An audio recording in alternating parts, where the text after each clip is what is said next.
is going to be a quick lecture on power of a point. I'm going to assume a bit of familiarity with angle chasing, but probably not much more than that. I'll probably not talk for too long. I want to keep this a little bit brief. So let's get started.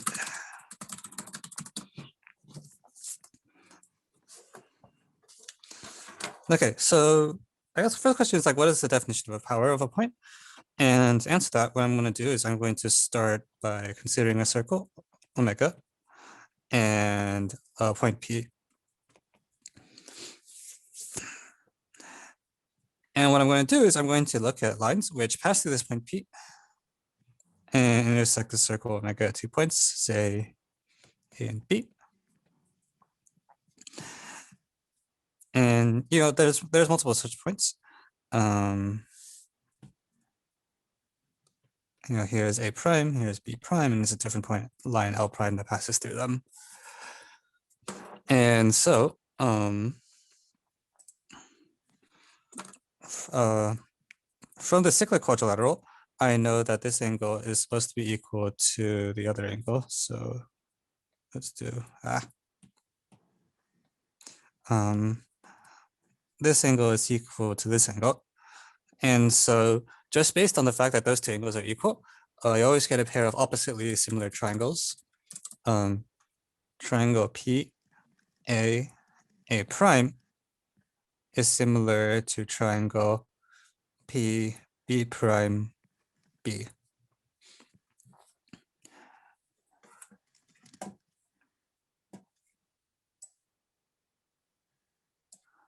Okay, and because of this, I'm going to get a length relation involving the segments at P. So it's like PA over PA prime is equal to PB prime times PB.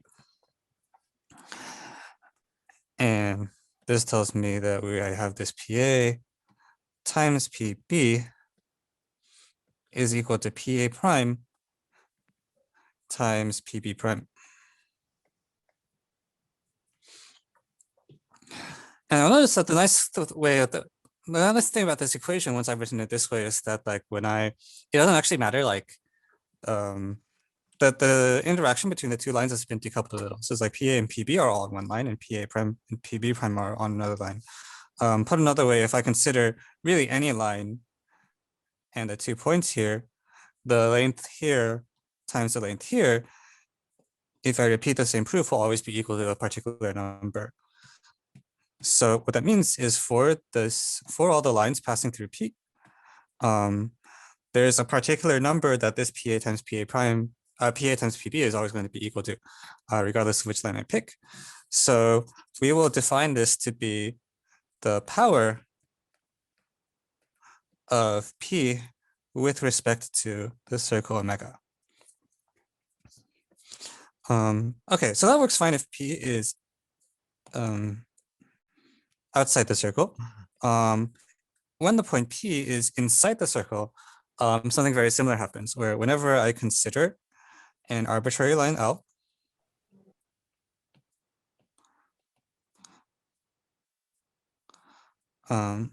and a second line through it, so look at another line, A prime, B prime,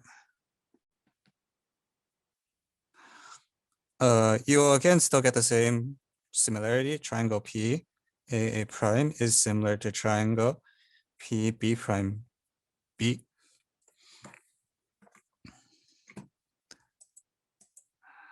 And consequently,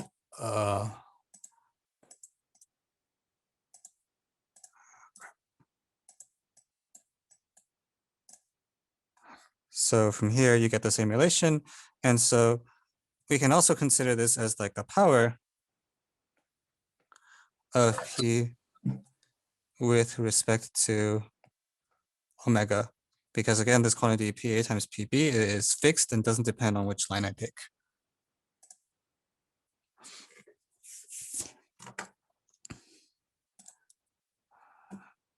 Okay, so so far all I've done is this bit similar triangles thing. Are there any questions up to here? feel free to either raise your hand or type something in the chat. For whoever is hosting the room, the participants can all type. Is that correct? Yeah, they can. Cool. Okay, so I'll want to put this where I can see it. Okay, so that's fine. So for P inside the circle, or for a given point P and a circle omega, the quantity PA times PB does not depend on the choice of line.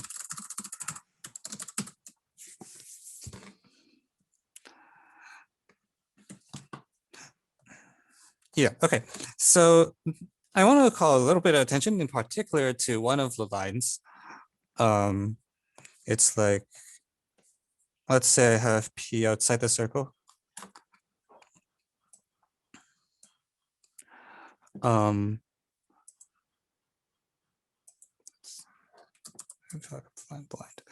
So for P outside the circle, I can consider in particular the line through P and the center of the circle. And when I consider this line, let's call this A, let's call that B. That's a little off the page, need to adjust that. PA times PB is equal to a very particular value. We can see that it will exactly be given by PO plus the radius of the circle times PO minus the radius of the circle, which, because this is a different squares, this will be given exactly by PO squared minus R squared. And so this is sort of like a nice intrinsic way to write the power of a point, and we're going to adopt that convention.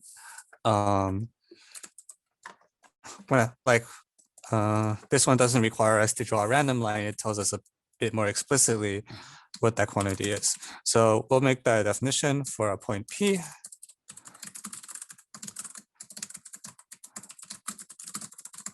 And a circle omega with radius R centered at a point capital O. The value of PO squared minus R squared is equal to the power of the point.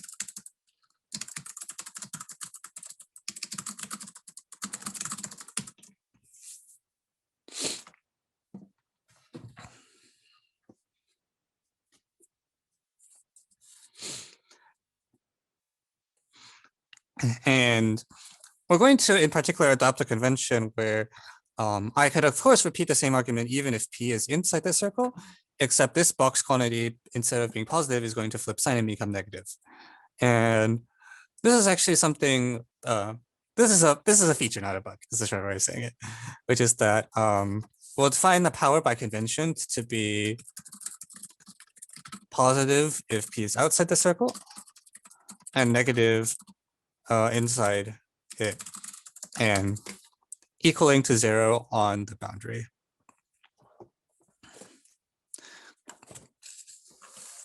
Great. So this is the flat definition of power of a point. For competition purposes, I better mention that the converse result is true as well, where if I consider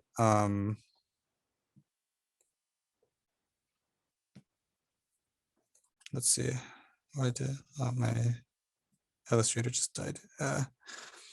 If I have the converse where I have a point P and I happen to know that, like, if I have A, B, and C, D,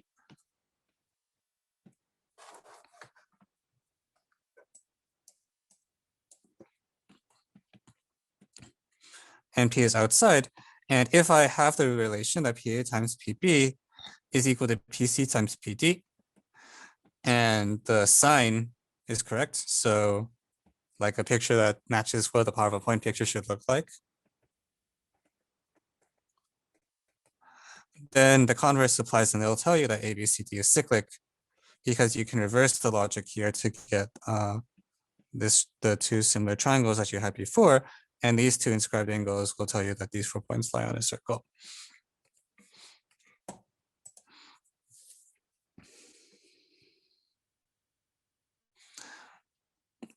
Okay, so do I want to give an example of something along these lines?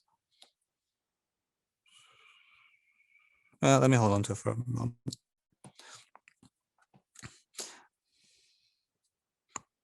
Okay. Does anyone have any questions up to here? And if not, can I get a little, at least a bit of confirmation in the chat that people are following this okay?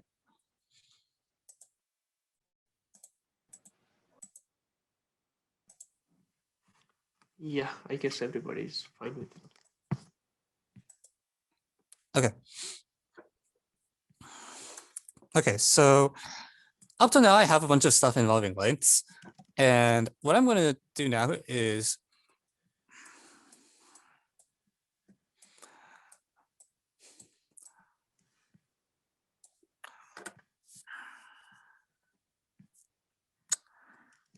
let me see where I'm trying to go with this. The most important concept related to power of a point is something that's called the so-called radical axis. And the radical axis is important to you even if you don't particularly care about the any of the lengths involved, because it will give you access to proving statements that you wouldn't be able to otherwise. The most classical example is there's a very famous problem that goes, I have these 3 circles and the 3 circles pairwise intersect. So every pair of these circles has a common chord. For example, this one and this one and this one. And there's a theorem that these 3 guys are always going to meet at a single point. And you cannot prove this. You cannot prove this just using angle chasing. Yeah, so to address the comment in chat, when I say the sign is correct, you can think of it as, we can adopt the convention as follows, actually. I can make it a little simpler, which is that we'll say that PA times PB is considered to be positive or negative according to whether P is outside the segment AB or inside the segment AB. And so this statement I gave here is only true. It only implies the concyclic if the signs are both positive. And this is going to be a reflection of that. Sorry, not signs are both positive.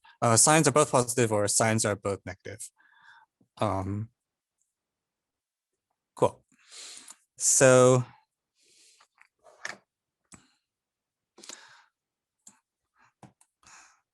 okay, so to define the radical axis, what I'm going to do is I'm going to look at just one pair of circles.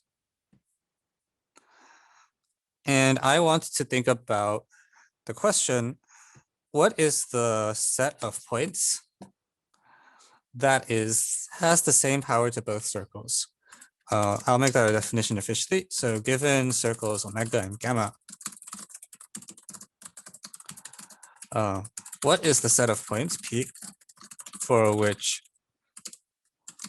the power of P with respect to omega is equal to the power of Q with respect to, or sorry, P with respect to gamma?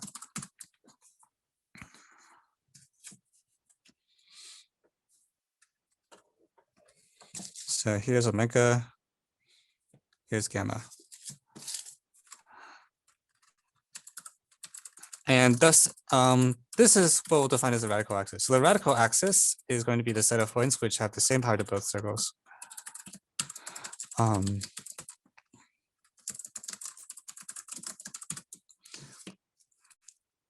the idea behind this is the following. If I have a circle, in general, if I have just a single circle, it will be given by some equation of the form x minus h squared plus y minus k squared equals r squared, where h comma k are the Cartesian coordinates of the circle omega. And given a point P outside it, So nominally, this is what you're usually used to as just the equation of the circle, like the set of points which are on the circle is the set of points satisfying this equation.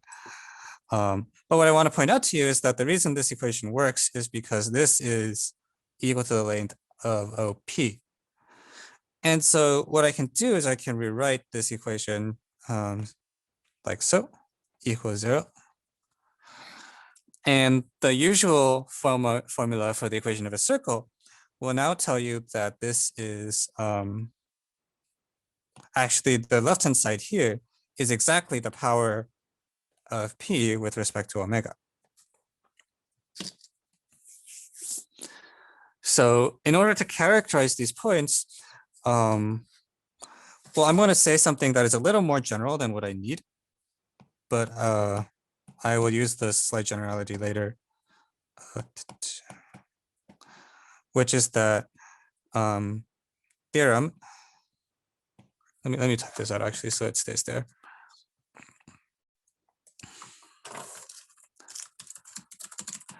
Given a circle omega and a point P, well, we'll make it two circles. Given two circles omega, gamma, and a point P, do I want a point P? No, I'll just do it general. Given two circles omega and gamma, the following function is linear in the coordinates of x. What I do is I take the point x and I compute the power of x with respect to omega and the power of x with respect to gamma. So this is a function which maps every point x in the plane to a point to a real number. And it's a linear function.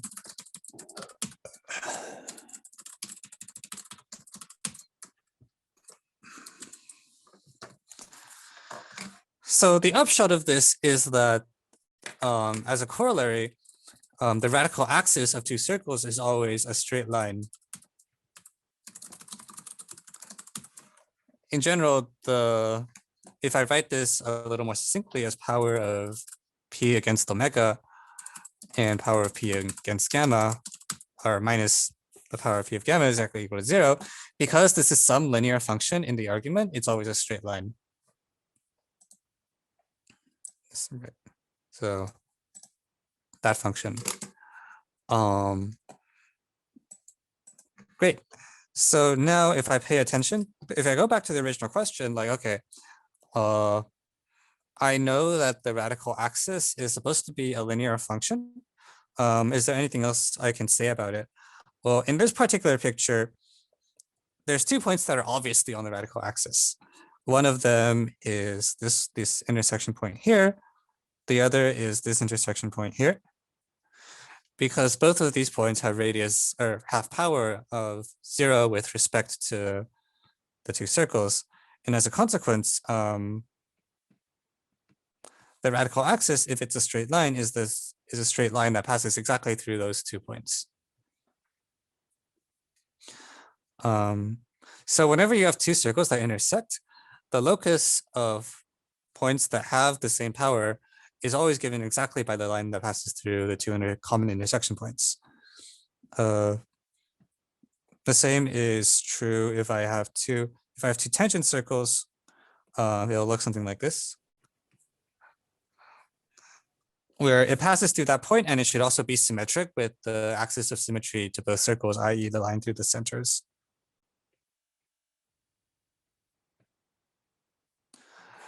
And finally, if the circles don't intersect, there isn't a great description of exactly where the line is, but you at least know the line should be some line between them that is symmetric like so. I guess one way you can just characterize this if I draw the common tangents. This should pass through the midpoint here and the midpoint here, because the power of this midpoint with respect to the two circles should be equal to this. MA should be equal to MB because both of them are MA squared and MB squared are the respective heights of the two circles. So let me turn back to the original problem that I alluded to, which is that I have this picture with 3 circles. And what's happening here is that, let's just say look at 2 of these lines.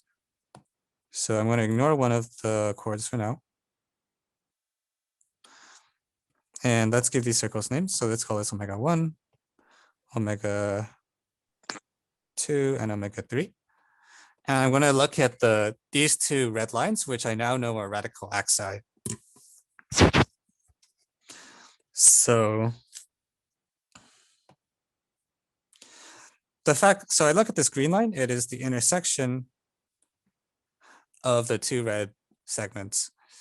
So because the point x here is on omega 1, it promises me that, because x is on the first red line, it promises me that the power of x to omega 1 is equal to the power of x to omega 2.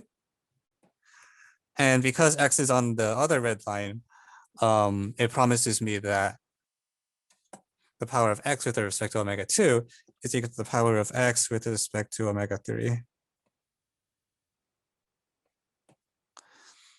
And so that means the point x should lie on the radical axis of omega 1 and omega 3.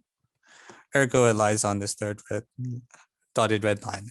And so this gives you a proof that these 3 chords are always concurrent. And it's a proof that's interesting because it's a proof that the statement doesn't make any reference to length in it. Like it is something that seems that when you look at it, it's like, oh, it's, you want to show some random concurrence. So, maybe let's hope you can just like angle chase it. But you can't, as far as I know, do it with any form of angles. You actually are required to refer to a concept that depends on this length.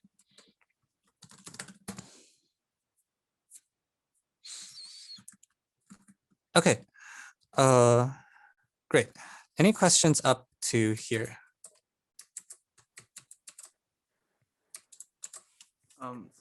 Even like, can you explain what exactly does the power mean? Yeah, it's a definition here. So the power is defined as if I have a point P and I draw the line through P and so if O is the center of the circle and R is the radius, the power is defined as PO squared minus R squared. That's the definition. And the reason this quantity is nice is because actually if I have a point P and I reach and draw this A and B, this PA times PB will always equal, PA times PB is always equal to the power. So when I look in this first figure here, PA times PB will be given exactly by PO squared minus R squared. And so we call this real number the power of that point. Does that make sense? Yep. Okay. Cool. Any other questions?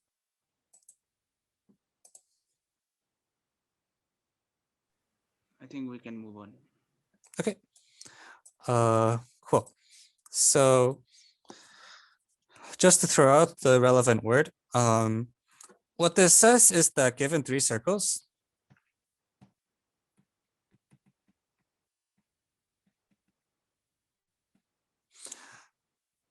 whenever I have 3 circles, there are 3 pairwise radical axi.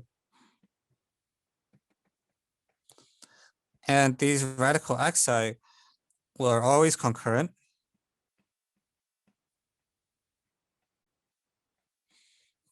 By the argument that I just gave, like I take 2 of the radical axi and I intersect them, the third point will lie on that radical axis as well. So given 3 circles, the 3 choose 2 radical axi are always concurrent. Or there is a edge case where it could happen, and I'll draw it right here. It could happen that the 3 radical axi, like no 2 of them intersect, like they're all parallel. in which case this argument doesn't work. So the argument works as long as I can find two of them that intersect, because their intersection point will then lie on the third one as well. It is possible for all the radical xi to be parallel, but that can only occur if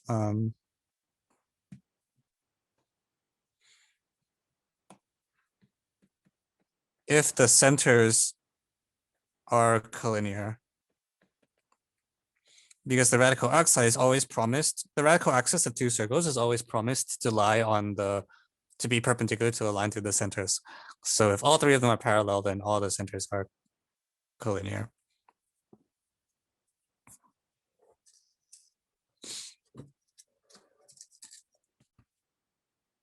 Okay, great. So let me pull.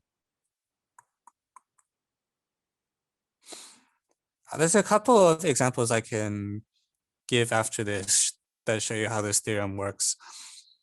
I'm trying to decide which ones I want to do. Okay.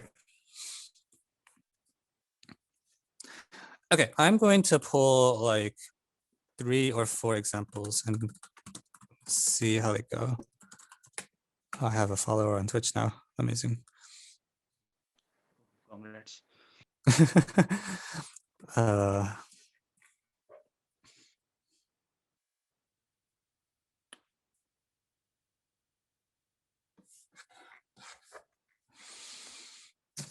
Okay, let me do these 2 examples first. So the very first example I want to show you is just using a right triangle. So if I have a right triangle that looks like this, CAB. What I can do is I can consider the circle passing through C,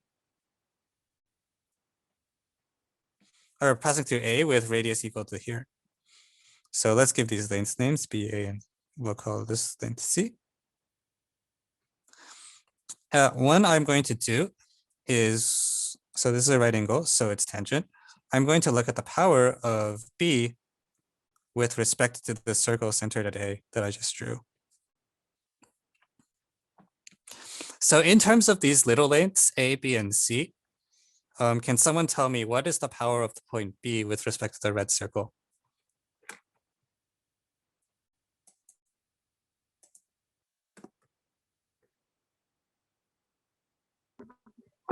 Squared. Right, so it should equal A squared. Mhm.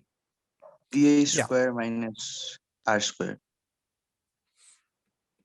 Yeah, C so on the, minus all right, I'm getting a bunch of different answers at once. So there's 2 different answers I'm hearing. One is that it should be equal to A squared, because when I look at this line through B, it intersects the circle at C and C. So it's sort of like you can imagine it's almost like a degenerate case where it's sort of this picture where the line is intersecting the circle twice and it's at the same point.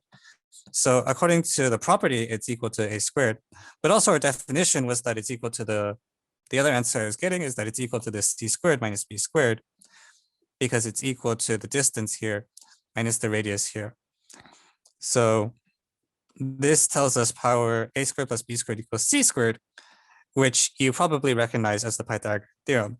So the Pythagorean theorem is actually just a special case of this power of a point when the line BC is tangent to the circle. Cool. All right, let me give a couple more examples. So if I have a triangle ABC,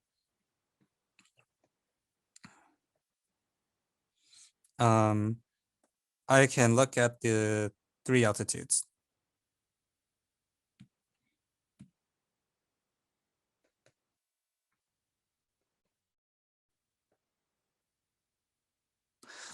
And there is a theorem that these 3 altitudes should actually meet at one point. That point is the orthocenter of the triangle. And I'm going to prove this also directly by considering 3 circles. What I'm going to do is, because I know these right angles, there is a circle here centered at passing through BC with diameter BC. So I'm going to look at the circle with diameter BC.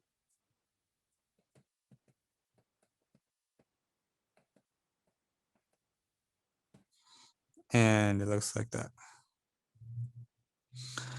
And similarly, what I can do is I can consider the circle with diameter AC and the circle with diameter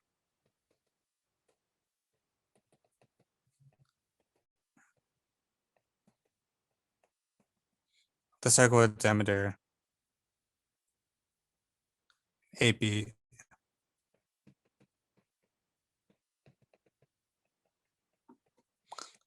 So can someone tell me, I have these 3 circles, so any pair of them should have a radical axis. Which 3 radical axes do I get? AD, BE, and CF. Right, so this should give AD is this radical axis of the AB circle and the AC circle, and then similarly BE and CF. So then again, by appealing to the radical axis theorem, we find these 3 lines concur at a single point.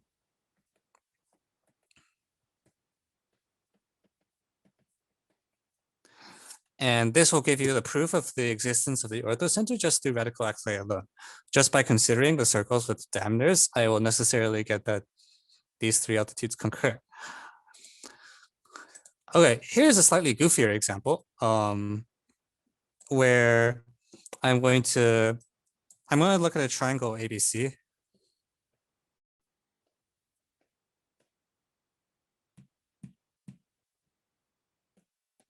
And I'm going to consider 3 circles.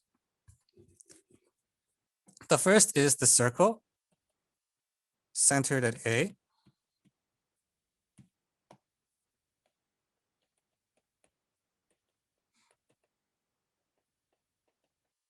With radius 0. This is actually a thing you can do.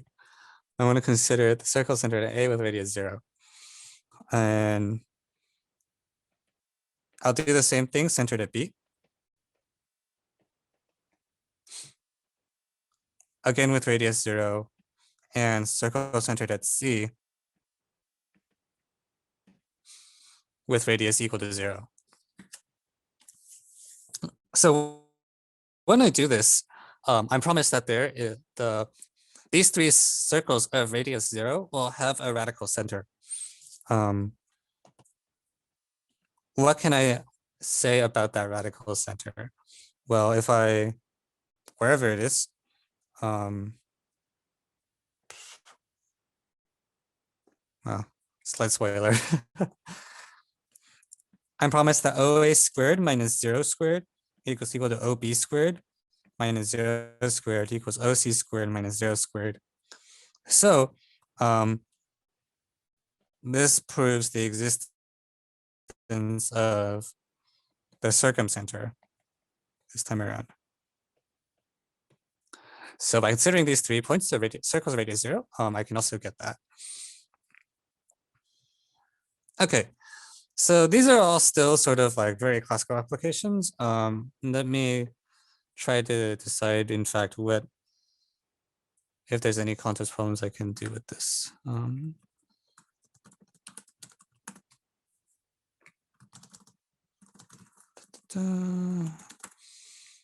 Okay, I need to decide.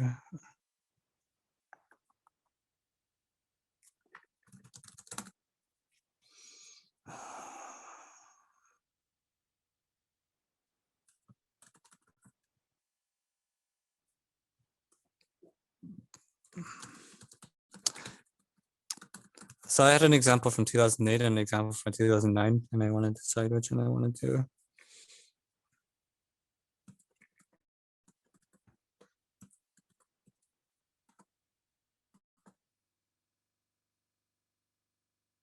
Okay, let's do the 2008 example. Any questions before I go on to the heavier examples?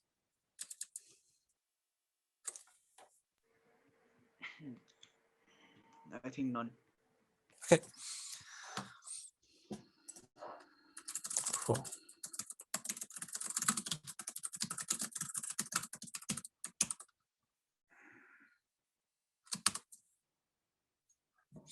All right, 6.6.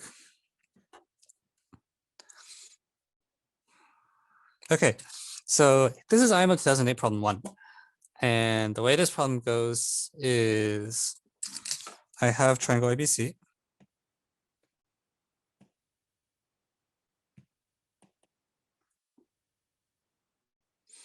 With its orthocenter H. So here.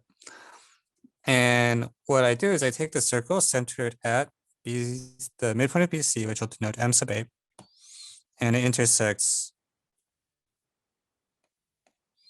This circle intersects here and here.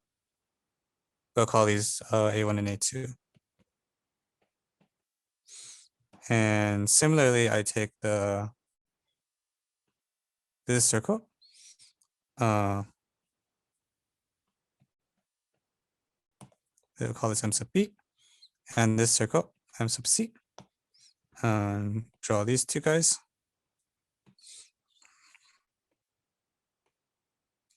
So this is B1, B2, C1, C2. And the problem is to show that these 6 points that I drew all lie on one giant circle. So there's a circle that looks like that. I missed. No.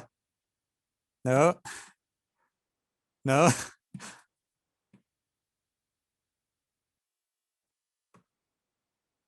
Yeah, close enough. Cool. That's the eventual goal.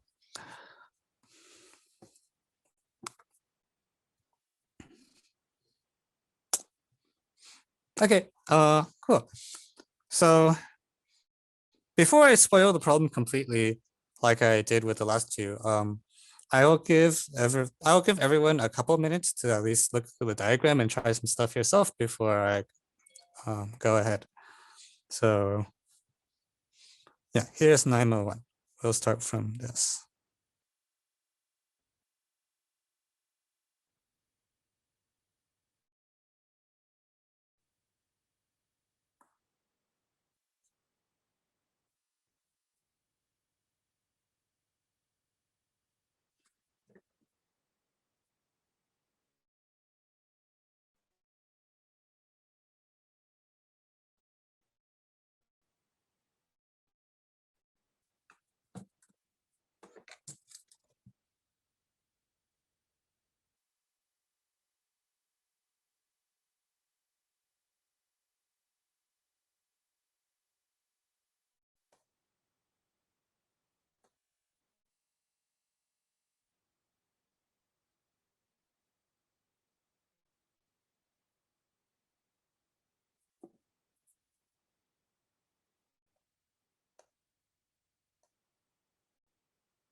Okay. Anyone has something they want to try? say that B1, B2, C1, C2 are concentric. Yeah, so it would be enough to first try to show that B1, B2, C1, C2 are concyclic. How might I try to do so?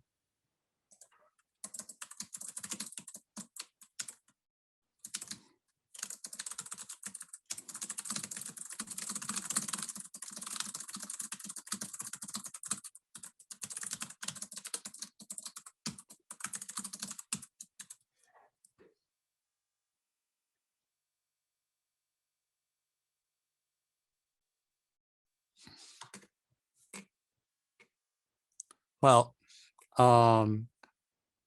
here's the idea. So in order for these points to be cyclic, we either, very broadly speaking, the two most common ways to prove a quadrilateral are cyclic, are to either try to compute the angles or to get that the power of a point, like have some point that whose power to the two, that gives you a power of a point statement. The former is plausible in this situation, but it's not that great because I have all these midpoints and I don't really know what to do well, like this midpoint and this lane thing. But the power of a point approach is quite good. There is a point for which it's sort of, when I look at this quadrilateral, the point that kind of sees both the points, that there's two lines through these 4 points that meet at that point, is this point here. So this point sees already the two, you already have the two secant lines drawn. So in order for us to show this cyclic, it's enough to show that the point A is on the radical axis.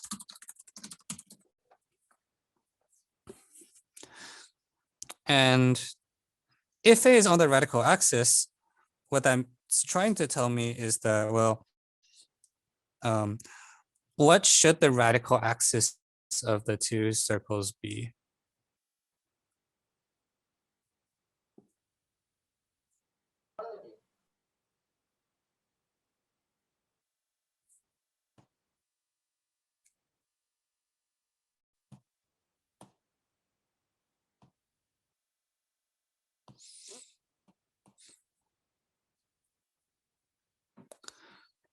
Well, because I have this point A, the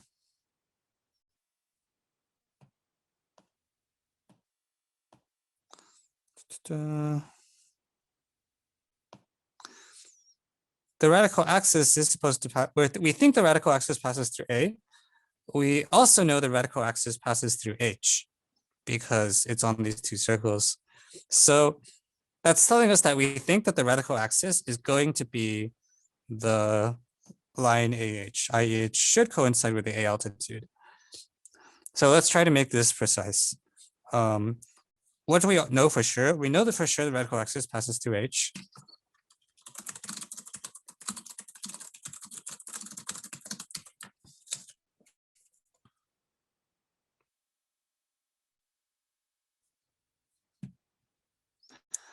And we also know we know for sure that it will be perpendicular to this line through the two centers of the circles. There's a center here. And there's a center here. And so the radical axis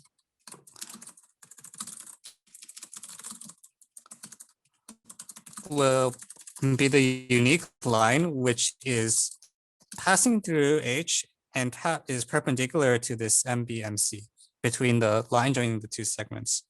Of course, because of their midpoints, that's really equivalent to saying that it's the line through H, which is perpendicular to it is line through H that is perpendicular to BC. So when I extend it, it will definitely pass through the A altitude. Or pass through the vertex A because that's the definition of the orthocenter.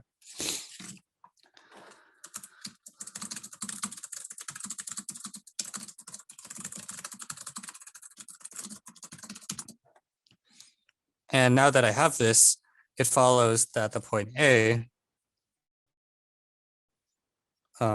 so that proves that the B1, B2, C1, C2 are cyclic as we wanted.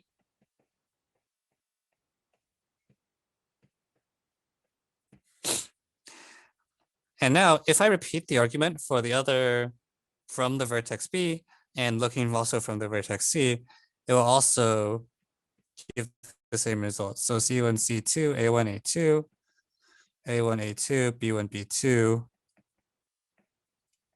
are both cyclic.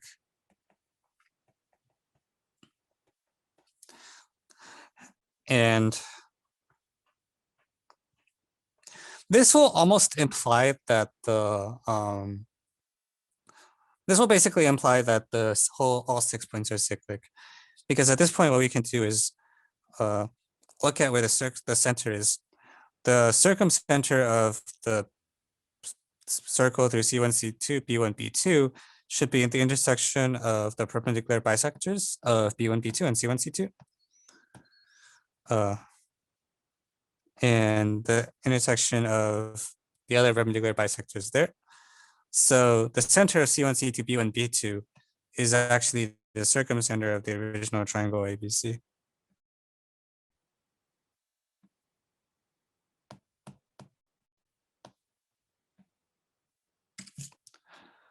There's the intersection of those two perpendicular bisectors, and that line will also lie on that perpendicular bisector. So that will give all 6 points are cyclic. And in fact, the center of that circumcircle lies, the center of that circle exactly coincides with the circumcenter of ABC. Okay, are there any questions about this example?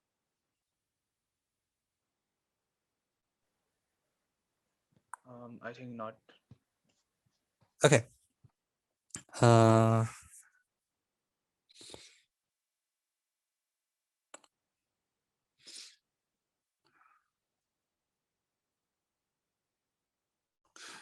Okay, let me try one more example and then I can open it up for questions. Which one do I want to do?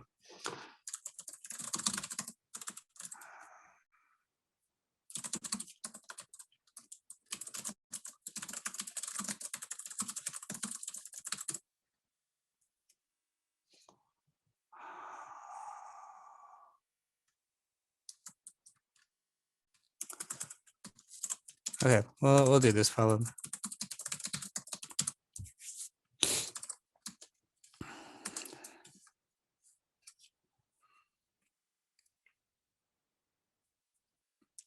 So in this problem, I have a triangle ABC.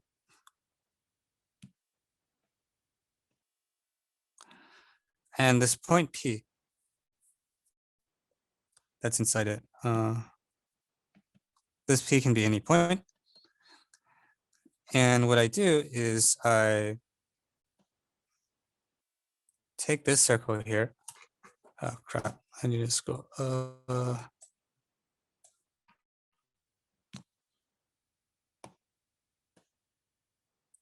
Take this circle and I take the tangent to that circle at the point P. And it will meet at some point X out here. And I also have, you do the same thing for the others.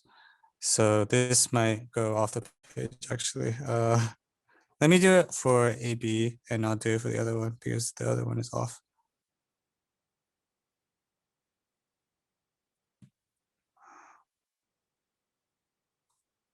Da-da-da. So here's the point Z.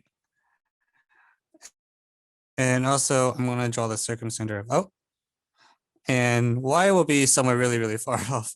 So if I draw this, if I try to draw the Y thing, it would be like way off the page.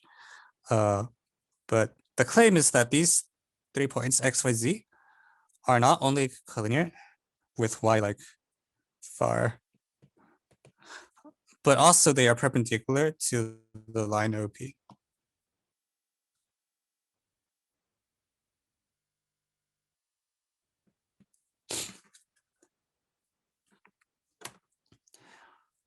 which, and given the O's there, you might have a sense of what's going on. But that's the problem. And let's see.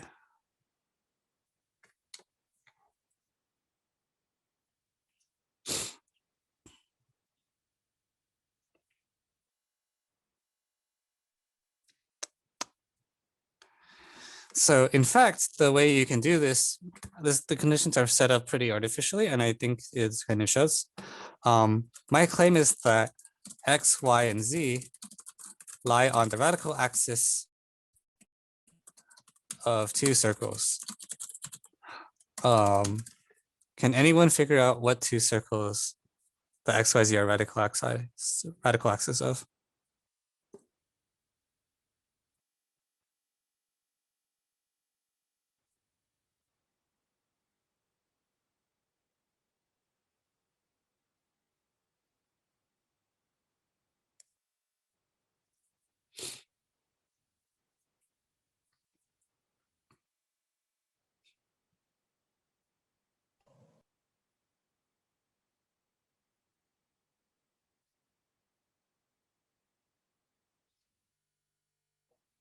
Well, I guess the idea is,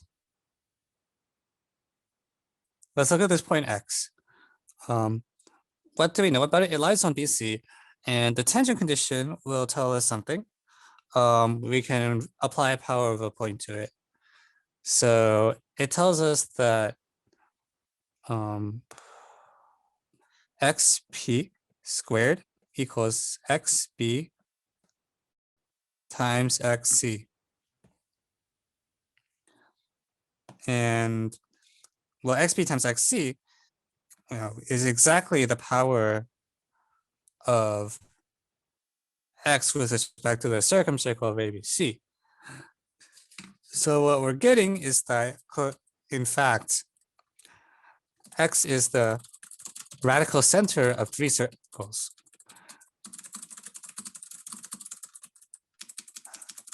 It's a circumcircle of triangle ABC, the circumcircle of triangle PBC, and one last circle. That circle is the circle, again, of radius 0 centered at P.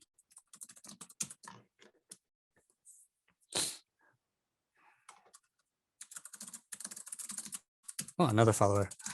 I really should disable that. So the radical center of X with respect to, so X has the same power with respect to the circumcircle of ABC and the circles of radius 0 centered at P. Similarly for Y and Z.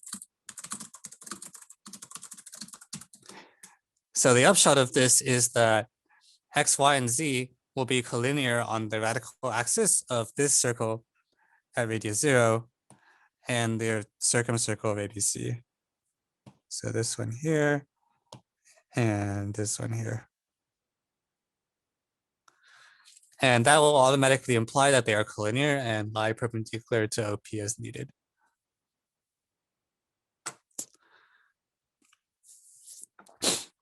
Okay, great. So yeah, that's that. There were two more examples that I wanted to do, but I didn't get to. But if you want to see, I'll put them here just so you have them. One of them is the US Math Olympiad 2013-1. This is an example that uses the stronger linearity statement that I said, where the difference between the two powers is linear. The other is shortlist 2009 G3, which is, this is a super nice radical example, but it's a little more complicated than the ones that we've done already. So shortlist, I should clarify, this is IMO shortlist. So IMO shortlist 2009 G3.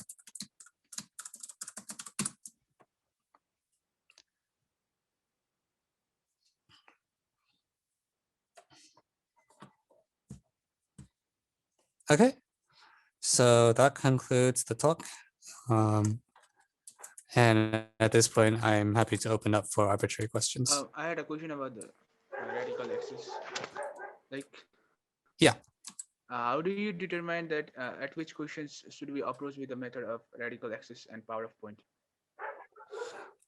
So the question is for how can you tell whether you can find the measure the power of a point with respect to the circle or the radical axis?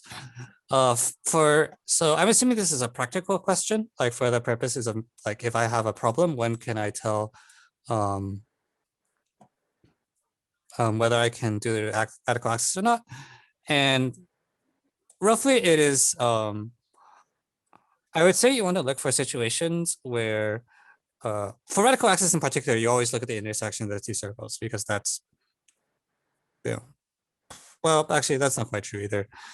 For example, but this was an example for which I think it's pretty clear because what you have is you have 4 points that you want to be cyclic. So you see these three circles and the three pairwise vertical axes concur at the point of interest.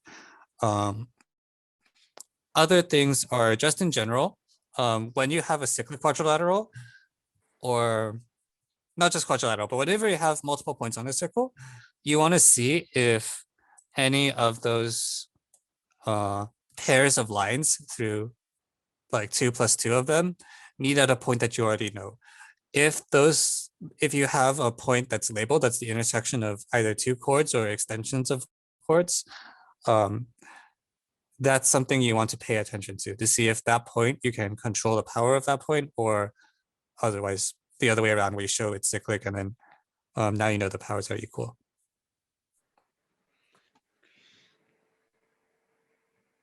Yeah.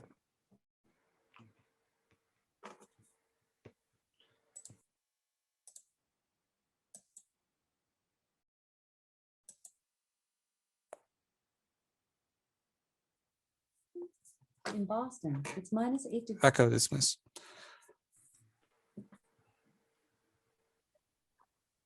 Okay. Are there any other questions? I think. Yes, why the x is the radical center of the circumcircle, three circles? Why is x the radical center of the circles? So x lies on the radical axis of ABC and PBC because that radical axis is exactly line BC. And x lies on the radical axis of PBC and the circle of radius 0 centered at P because PX is that radical axis. It is the line through the common intersection P that is perpendicular to the line through the two centers by virtue of being a tangent. Another way you can see it is just because xp squared equals xp times xc is probably a little more intuitive. Like because xp squared equals xp times xc, that's the statement that tells you P, the state power of x to the point of the circle of radius 0 centered at P is the same as the for BC. So in general, like when I have a tangent, whenever you have a tangent to a circle, you can basically pretend that it's like the point P is doubled. So you can think of like, I have a line through X, it meets the circle at the point P and the point P. So that will give you the xp squared equals xb times xc by power of a point. That's the power of x with respect to the red circle.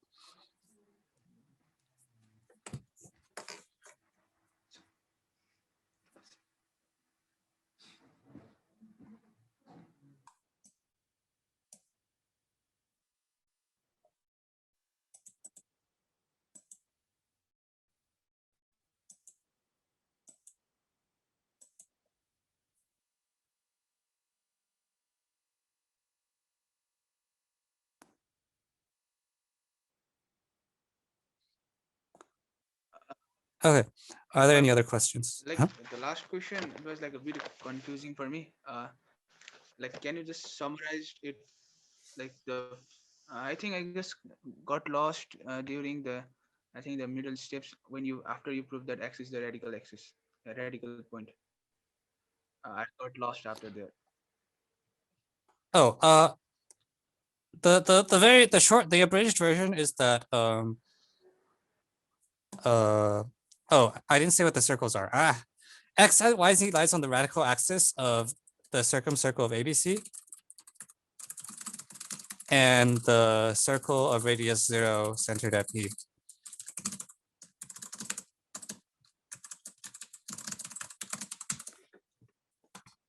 And the reason is xp squared equals xb times xc. Xp squared is the power of x with respect to the circle of radius 0 centered at P. Xb times xc is the power of x with respect to ABC, because it's a line, you have the line x intersect a line through it, intersect circle at B and C. And the same is true of y and z. So x, y, and z are all on the set of points which have equal power to the yellow highlighted things that circled through A, B, and C, and the circle of radius 0 centered at P. Okay.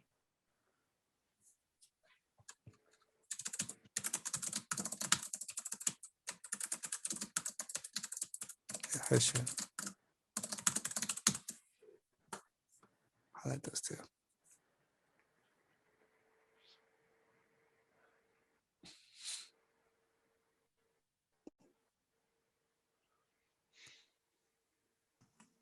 If anybody has any questions now, please you can ask them in the chat.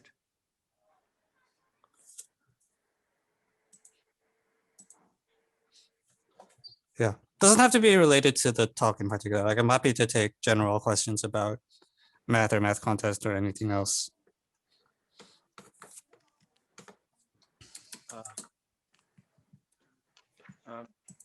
So there were a few questions from the form which we opened the day before yesterday. Mhm. So I have chosen some of them. Okay. So like first one is like as most of us are beginners, so can you just briefly explain what are the syllabus of International Mathematics Olympiad and which topic requires the least amount of theory? Okay, so the question is, what are the topics on the what is on the syllabus for the International Math Olympiad, and which topics require the least theory? So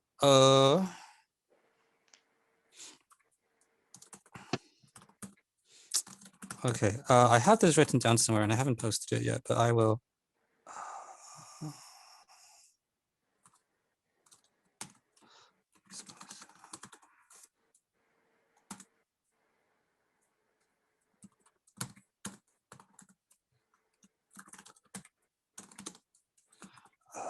Sorry, one moment. I'm going to copy this file over.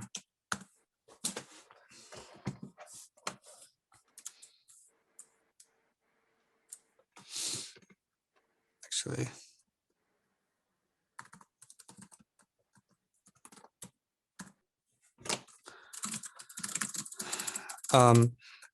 so roughly the syllabus of the International Math Olympiad is so there's 4 subjects: algebra, combinatorics, geometry, and number theory. I think combinatorics is the one that requires the least theory, but I also think it is the I think for that reason it is actually the hardest one to improve on. Like, it is less clear what the first thing you should do is. I think geometry is the one that requires the most theory, but as a result, it's actually the easiest one to get started on, because you start by learning that set theory, either from like my book or whatever other book you want.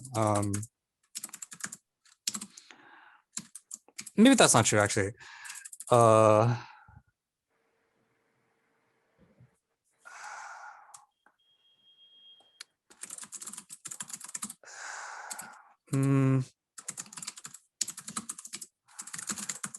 Yeah, I would say combinatorics is one where you can probably, but for combinatorics, you can probably just start by starting to look at problems. But I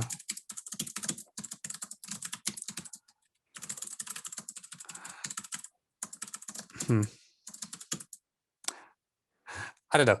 I think it's sort of like the most confusing, because in some ways, because it's not, there's, I guess it depends on the person. I think there's some people who prefer to like start by like getting some building a framework of theory, and other people who want to do like just more ad hoc things, like kind of work on a problem that doesn't require anything but is more ad hoc. And depending on what kind of person you are, one of these shapes might be easier than the other ones. Okay, let me make sure that this document doesn't. So there is a question in the comment section addressing whether we need calculus for Maths Olympiad or not. Okay, so the question is, do I need calculus for IMO? The answer is no. Well, Math Olympiad problems will typically not require the use of calculus in the sense that there will be a solution that doesn't involve it. It can on occasion be useful.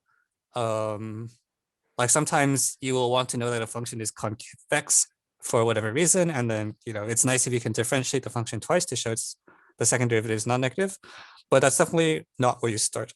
Okay, I found a document that I promised you. So this is a document I haven't posted anywhere yet because it's still a work in progress. But in this document, I roughly divide Math Olympiads into 4 categories. There is a required category, which basically means you should know this, like you are expected to know this. There's a category which is called useful for a solution, which is usually it's not quote unquote required necessarily, because there will be a solution that doesn't involve it, but it's nice to note because a lot of the times that solution will help. Advanced topic, which is helpful, sometimes even necessary on the most hardest problems, but it's not one you should start with. And then not required means that we don't expect you to know it, and we will avoid problems for which knowing this gives you a huge advantage. They might still come up. And this is roughly the list of topics. So for geometry, like power of a point is actually basically required. You must know power of a point. You must know angle chasing. You must know homotopy. That's also most of what you like must know. But there are a lot of things that are useful, like projective, spiral sim. When you see the advanced students use this, it's because they've like learned this and they're trying to like go through this. But when you are just starting, at least for geometry, most important thing is angle chase, power of a point, and homotopy. Like those 3 things are the things that you absolutely must know and will come up over and over again. Yeah, combinatorics has like not very much. It's like you need to, I guess you need to know what induction is or something. Number theory is actually pretty sparse theory-wise as well, despite the name. There's like a little bit of stuff you need to know about modular arithmetic, but most statements end up in the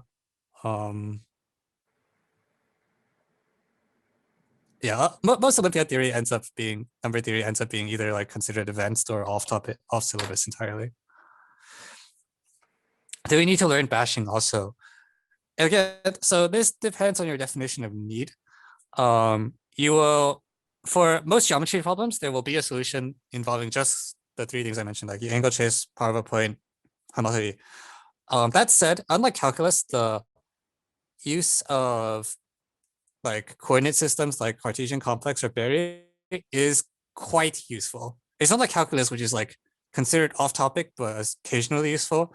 The coordinate systems will help you a lot, like in situations where you like don't see the solution using the simpler tools.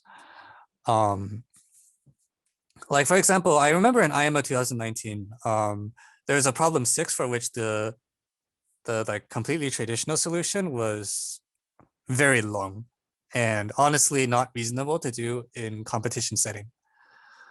And so yeah, in practice, almost everyone that solved it used some sort of coordinate system or some sort of like length calculation. Like even though in principle it was solvable without it, everyone used it. Like it's just not reasonable.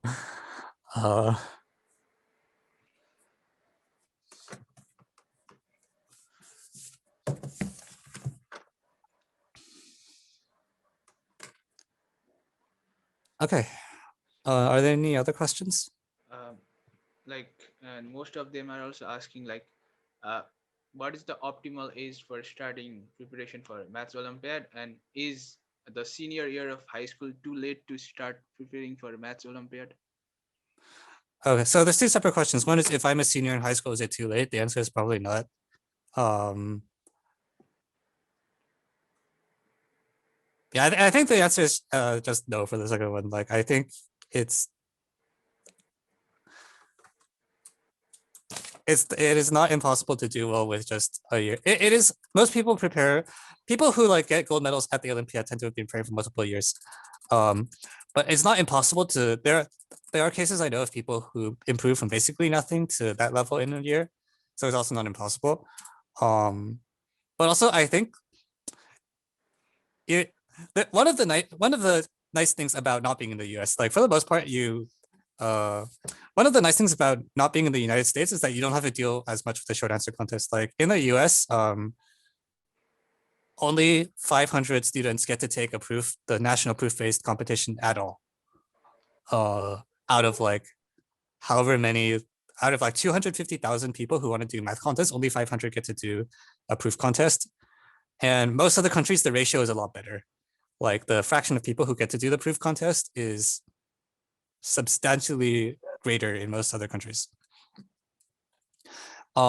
As for recommendations, so I have on my website a page that says the beginners page. It's this one. You click the link that says for beginners. The URL is web.evanchen.cc, or just Google my name, you'll find it. And here you'll find first reading, a bit about writing proofs, some blah. This is stuff US specific, and then a list of books, and then a list of sources of problems. So if you are a beginner, this is the page for you. I wrote it specifically for this purpose.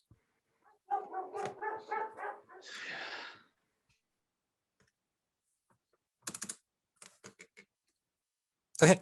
Any other questions? Like, can you tell about the national, international, like Internet Mathematics Olympiad, like which you are organizing, about the online math Olympiad or something?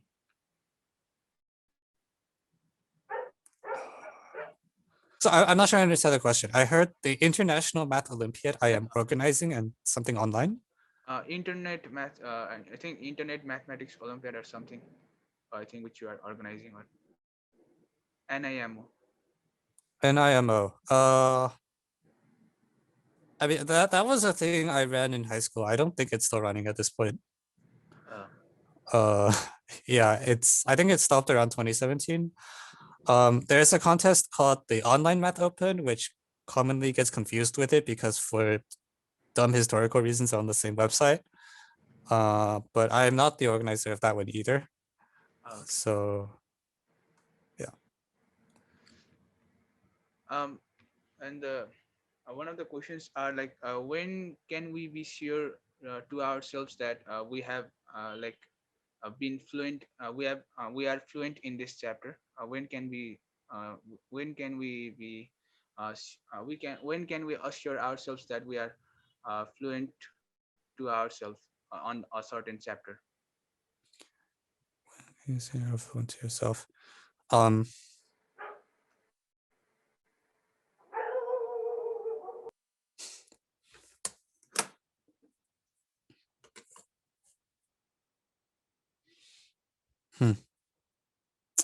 I think one of the things that you learn about Math Olympiads is that there are a lot of levels of depth of understanding, and there is a really high skill ceiling.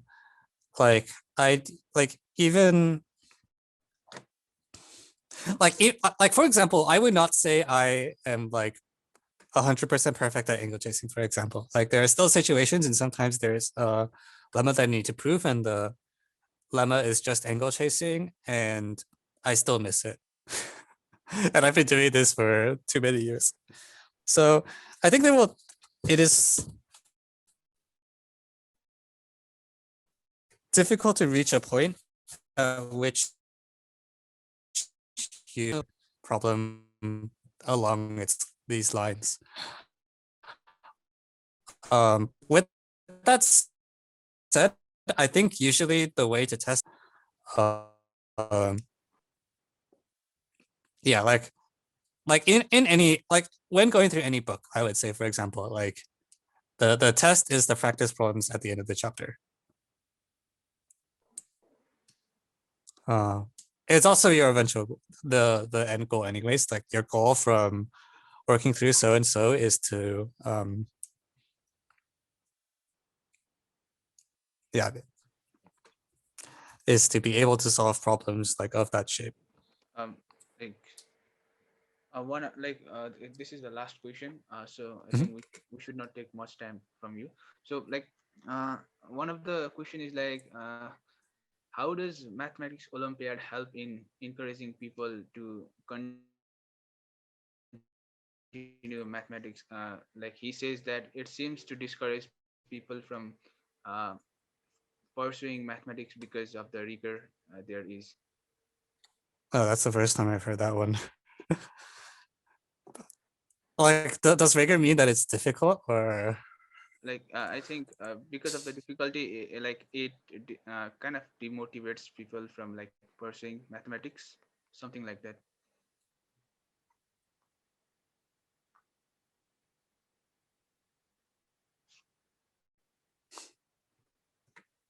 Basically, like he means to say that uh, does math he means to like he wants to ask if how does Mathematics Olympiad encourages people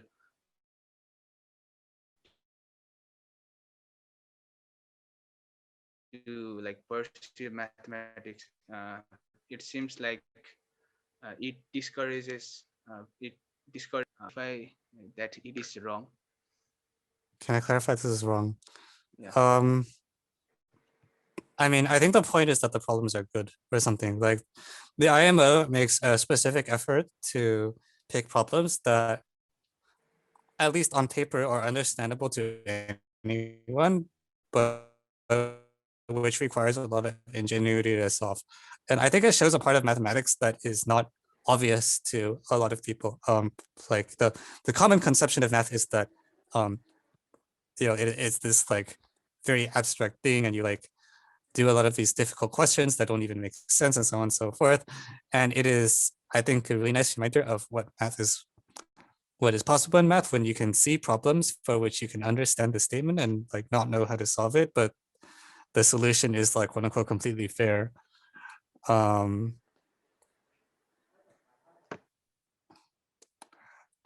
More broadly though, I think the point of the competitions is to be like, in addition to like showing the niceness of that, I think it's also meant, it is supposed to be a study tool. Like, I think you learn a lot through like preparing for the competition. And I mean, I think the competition has to be hard for it to be valuable. Like, I don't, if the competition was easy, I don't see what you would necessarily get out of preparing for it. Like I think it's like, because it is hard, like when you work through it, you gain a lot from doing that. With that said,